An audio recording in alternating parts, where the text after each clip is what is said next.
ഇതാണ് ഒരു കൂട്ടർ. പണ്ഡിതന്മാരാണെന്ന് അവകാശപ്പെട്ടുകൊണ്ട് വലിയ പ്രസംഗങ്ങളായിരിക്കും. പക്ഷെ പ്രസംഗിക്കപ്പെടുന്നത് ജനങ്ങൾക്ക് ബാധകമുള്ളൂ, എനിക്ക് ബാധകമല്ല.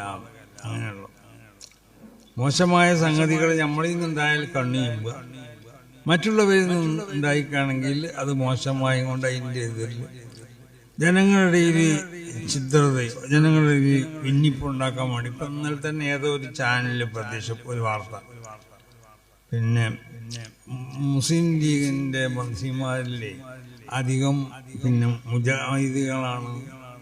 ഞാൻ പറഞ്ഞു, എനിക്ക് ഇവർക്ക് മന്ത്രി ഒരു പാർട്ടിക്ക് മന്ത്രി നിശ്ചയിക്കാൻ വേണമെങ്കിൽ നമുക്കല്ലല്ലോ, അങ്ങനെ നമ്മളെടുത്ത് വന്ന് ചോദിച്ചാൽ പോലെ നമ്മേ പണിയെ ജോലി.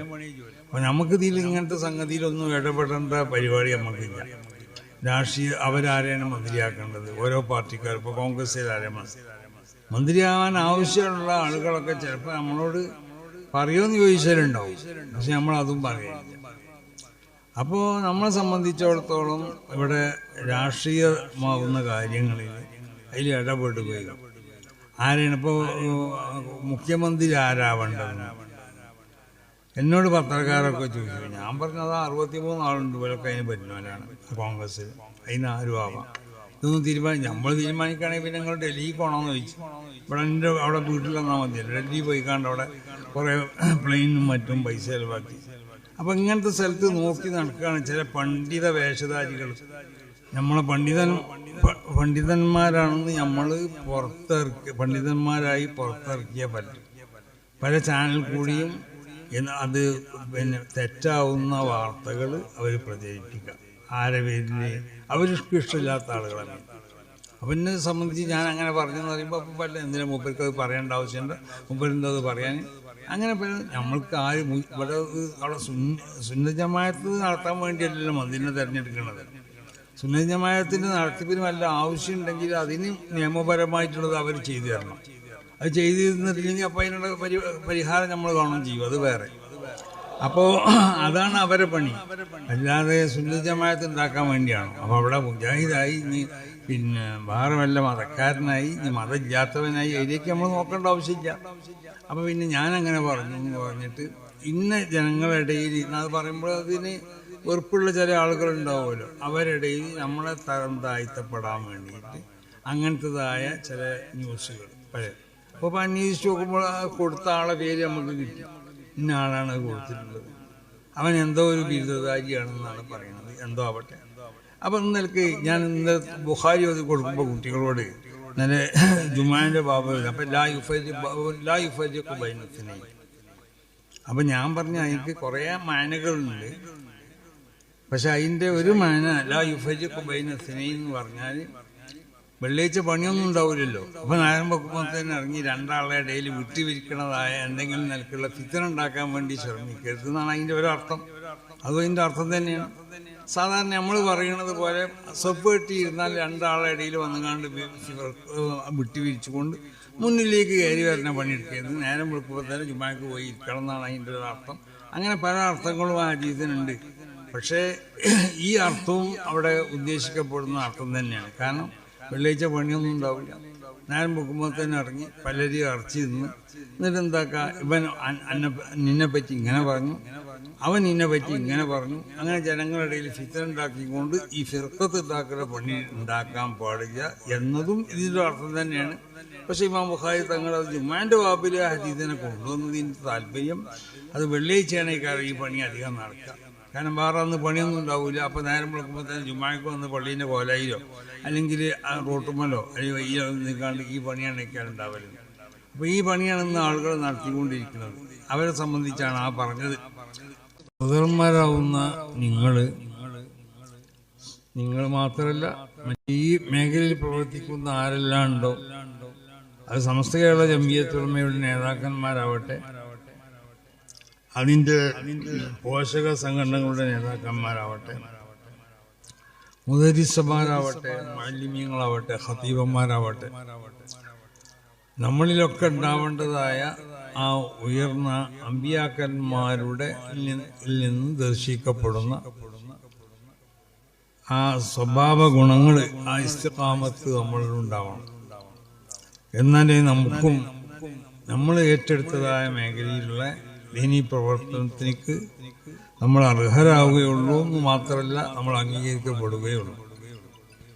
അപ്പം അതുകൊണ്ട് വലിയൊരു ഉത്തരവാദിത്തമാണ് നിങ്ങളിൽ ഏൽപ്പിക്കപ്പെട്ടിട്ടുള്ളത്. സമസ്ത കേരള ജമിയത്തുൽ ഉലമയെയും അതിൻ്റെ പോഷക സംഘടനകളൊക്കെ ശക്തിപ്പെടുത്തുക. സമസ്തയുടെ ആശയാദർശങ്ങൾ, അതാണ് അഹ്ലു സുന്നത്തി വൽ ജമാഅത്തിന്റെ ആശയാദർശങ്ങൾ എന്നുള്ളത്. അതിൽ നിന്ന് പ്രത്യേകിച്ച് സുന്നത്തി ജമാഅത്തിന്റെ ആശയാദർശങ്ങൾക്ക് എതിരിൽ ബിദഈ സംഘടനകൾ മുഴുവനും കേരളത്തിൻ്റെ എല്ലാ ഭാഗത്തും അവർ ആദർശ സമ്മേളനങ്ങൾ നടത്തിക്കൊണ്ടിരിക്കുകയാണ്. മുജാഹിദിലുള്ള എല്ലാ പക്ഷവും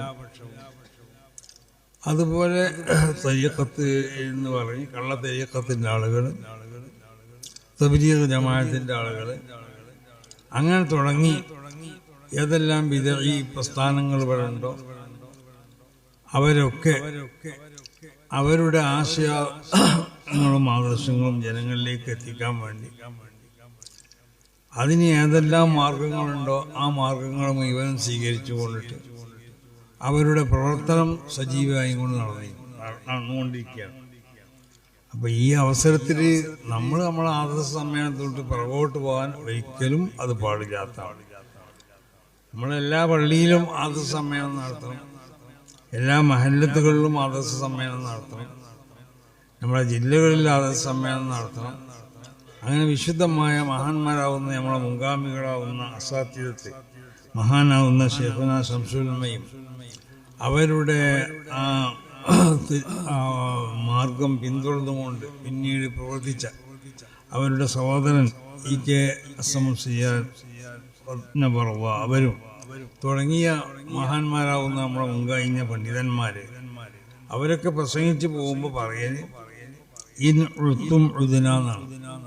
മുജാഹിദീങ്ങൾക്കോ ജമാഅത്ത് ഇസ്ലാമിക്കാർക്കൊക്കെ എതിർത്ത് പ്രസംഗിച്ച് പോകുമ്പോൾ അവർ അവസാനം പറഞ്ഞു പോകുന്നൊരു വാക്കുണ്ട്, ഇൻ ഉഴുത്തും ഉഴുതിനാന്ന്. നിങ്ങൾ ഇനി ഇവിടെ വന്ന് പ്രസംഗിച്ചാൽ ഞങ്ങൾ പിന്നെയും വന്ന് പ്രസംഗിക്കുന്ന, നിങ്ങൾ മടങ്ങി വന്നാൽ ഞങ്ങൾ പിന്നെയും മടങ്ങി വരുന്നു, ഞങ്ങൾ നിങ്ങളെ വിടൂല. ഈ ഒരു പ്രത്യേക ഒരു മുദ്രാവാക്യത്തിൽ നിന്നിട്ട് ആവേശം കിട്ടിയവരാണ് ഞങ്ങളൊക്കെ. ആ ഒരു ആവേശം നിങ്ങളിലുണ്ടാവണം. ആശയം ആദർശം എന്നുള്ളത് ഒരു ചെറിയ സംഗതിയൊന്നുമല്ല. അപ്പം നമ്മളെന്തിനാ ആശയം ആദർശം പറയണം? നമ്മളെന്തിനാ സുന്നജമായിട്ട് നമുക്ക് ആരെയും പല പണി വല്ലതുണ്ട്, പല പണിയും പലരും എടുക്കുക. ഇത് പറയേണ്ടവർ ഇതും പറയാം. അങ്ങനെ അതിനെ നിരുത്സാഹപ്പെടുത്തുകയോ അതിനെ ഇല്ലാതെയാക്കാൻ വേണ്ടി ശ്രമിക്കുകയോ ചെയ്യുകയാണെങ്കിൽ അതിനെതിരിൽ ശക്തമായി ശബ്ദിച്ചുകൊണ്ടിട്ട് സുന്നത്ത് ജമാഅത്തിൻ്റെ ആശയാദർശങ്ങൾ ആരുടെ മുന്നിലും എവിടെയും വെച്ച് അത് പറയാൻ വേണ്ടി നമ്മളൊക്കെ തയ്യാറാവണം. അതിന് സ്വതന്ത്രന്മാരാവുന്ന നിങ്ങൾ സുന്നത്ത് ജമാഅത്തിൻ്റെ ആശയാദർശങ്ങളെ പറ്റി ശരിക്കും നിങ്ങൾ പഠിക്കണം. കുട്ടികൾക്കൊക്കെ ആഴ്ചയിലോ അല്ലെങ്കിൽ മാസത്തിലൊക്കെ സുന്നത്ത് ജമാഅത്തിൻ്റെ ആദർശങ്ങൾ പറഞ്ഞു കൊടുക്കുന്നതായ ക്ലാസ്സുകൾ നിങ്ങൾ സംഘടിപ്പിക്കണം. അതിന് പുറത്തുനിന്ന് ഒരാളെ കൊണ്ടുവന്ന ആവശ്യമില്ല. സദർമാരോ ആ മദ്രസയിലുള്ള മറ്റു മാലിന്യങ്ങളൊക്കെ ചിലപ്പോൾ ഈ വിഷയങ്ങൾ അറിയേണ്ടവരുണ്ടാവും. അപ്പോൾ ഏതെങ്കിലും ഒരു വിഷയത്തിനെ ആസ്പദമാക്കിക്കൊണ്ട് അല്ലെങ്കിൽ അവിടെ മുജാഹിദ് പ്രസ്ഥാനമോ അല്ലെങ്കിൽ മറ്റുള്ളതായ ഏതെങ്കിലും ബിദഈ പ്രസ്ഥാനങ്ങളോ പ്രസംഗിച്ചു പോയ വിഷയങ്ങളുണ്ടെങ്കിൽ അതിന് മറുപടിയായും കൊണ്ട് നമ്മളെ കുട്ടികളുടെ ഹൃദയത്തിലേക്ക് അതൊക്കെ ആദ്യമായിട്ട് നിർമ്മലമായ ഹൃദയത്തിലേക്ക് ഇങ്ങനത്തെ ഒക്കെ ഇറങ്ങി വരും. അത് ഇറങ്ങി വന്ന് അവിടെ അത് ഓർക്കാൻ പാടുള്ളതല്ല. അതിന് മുമ്പ് തന്നെ നമ്മളതിൻ്റെ തുടച്ചവിടെ നീക്കണം.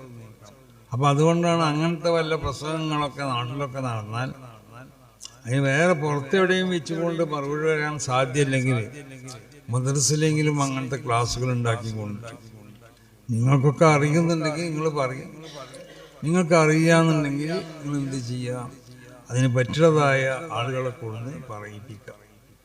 ആ നിലക്ക് നമ്മളെ കുട്ടികളെയും നമ്മളെ നാടിനൊക്കെ പൂർണ്ണമായി സുന്നത്ത് ജമാഅത്തിന്റെ ആശയാദർശങ്ങളിൽ ഉറച്ചു വിശ്വസിക്കുന്ന ആളുകളായി കൊണ്ട് അവരെ ശക്തിപ്പെടുത്തി എടുക്കേണ്ട കർത്തവ്യം കൂടി സദർന്മാരാവുന്ന നിങ്ങൾക്കുണ്ട്. കാരണം ഒരു സദർ എന്ന് പറഞ്ഞാൽ ആ നാട്ടിൽ ഖതീബ് ഖാദിനെ കഴിച്ചാൽ അവിടെ ഏറ്റവും അംഗീകരിക്കപ്പെടുകയും സ്വീകാര്യനുമായി അപ്പം നിങ്ങൾക്ക് ജനങ്ങളുടെ മുന്നിൽ ഒരു സ്വീകാര്യത ഉണ്ട്, ഒരു വില ഉണ്ട്, നിങ്ങൾ അംഗീകരിക്കപ്പെടുന്നവരാണെന്നുള്ളതായ ഒരു ബോധം നിങ്ങൾക്കുണ്ടാവണം. ആ ബോധം ഉണ്ടാവണമെന്നുണ്ടെങ്കിൽ മഹാനാവുന്ന ഖുത്ബുൽ അഖ്താബ് ഷെയ്ഖ് മുഈനുദ്ദീൻ അബ്ദുൽ ഖാദിർ ജിലാനി തങ്ങൾ പറഞ്ഞതുപോലെ അവർ മനുഷ്യരെ 4 വിഭാഗമായി കൊണ്ട് ഓരിച്ചു. എന്നിട്ട് ബഹുമാനപ്പെട്ടവർ പറഞ്ഞു, റജുലുൻ ലാ ലിസാന ലഹു വലാ ഖൽബ ലഹു. ഒരു വിഭാഗം ആളുകൾ അവർക്ക് നാവില്ല, അവർക്ക് ഹൃദയമില്ല. എന്ന് പറഞ്ഞാൽ അവരിപ്പോൾ നാവ് കൊണ്ട് നല്ല സംഗതി പറയണില്ല, അവരെ ഹൃദയത്തിലും അങ്ങനത്തെ നല്ല സംഭവങ്ങളൊന്നുമില്ല. ഉവൽ ആസിൽ ഒബിയു, അവൻ ദോഷിയാണ്, അവൻ മോശപ്പെട്ടവനാണ്. ലാ യഅ്ബഉല്ലാഹു ബിഹി, അല്ലാഹു സുബ്ഹാനഹു വ തആല അവനെ വിലവെക്കൂല. വലാ ഖൈറ ഫീഹി, അവരിൽ യാതൊരു ഖൈറും ഉണ്ടാവില്ല. ഉവ അംസാലുഹു റസാലത്തുൻ ലാ വസന ലഹു, ഇവനും ഇവനെ പോലത്തവരൊക്കെ അത് ചവറുകളെ പോലെയാണ്, അവനക്ക് യാതൊരു നിലവാരം ഉണ്ടാവില്ല. പക്ഷെ അല്ലാഹു സുബ്ഹാനഹു വ തആല അല്ലാഹുവിൻ്റെ വാസിയായ റഹ്മത്ത് കൊണ്ട് ഇവരെ പൊതിഞ്ഞാലൊഴികെ, അല്ലെങ്കിൽ അവരവരെ മാസിയത്തിൻ്റെ മേൽ തന്നെ നിലനിൽക്കും, ആ നിലക്ക് മരണപ്പെട്ടു പോവുകയും ചെയ്യും. ഇതാണ് ഒരു വിഭാഗം എന്ന് പറഞ്ഞത്. മറ്റൊരു വിഭാഗത്തിനെ പറ്റി മൂപ്പര് പറഞ്ഞു, റജുലുൻ ലഹു ലിസാനുൻ ബിലാ ഖൽബ്, അവനക്ക് വാചാരത ഉണ്ടാവും, പക്ഷെ അവൻ പറയുന്നതൊന്നും അവൻ്റെ ഹൃദയത്തിലുണ്ടാവില്ല. ഫയന്തിഖു ബിൽ ഹിക്മ, അപ്പൊ അവൻ ജനങ്ങളെ മുന്നിൽ വന്ന് അവൻ ഘോരമായി അവൻ പ്രസംഗിക്കും. വലാ യഅ്മലു ബിഹ, ആ ഹിക്മത്തിൽ നിന്ന് ഉൾക്കൊള്ളുന്ന പാഠങ്ങളനുസരിച്ച് അവൻ പ്രവർത്തിക്കൂല.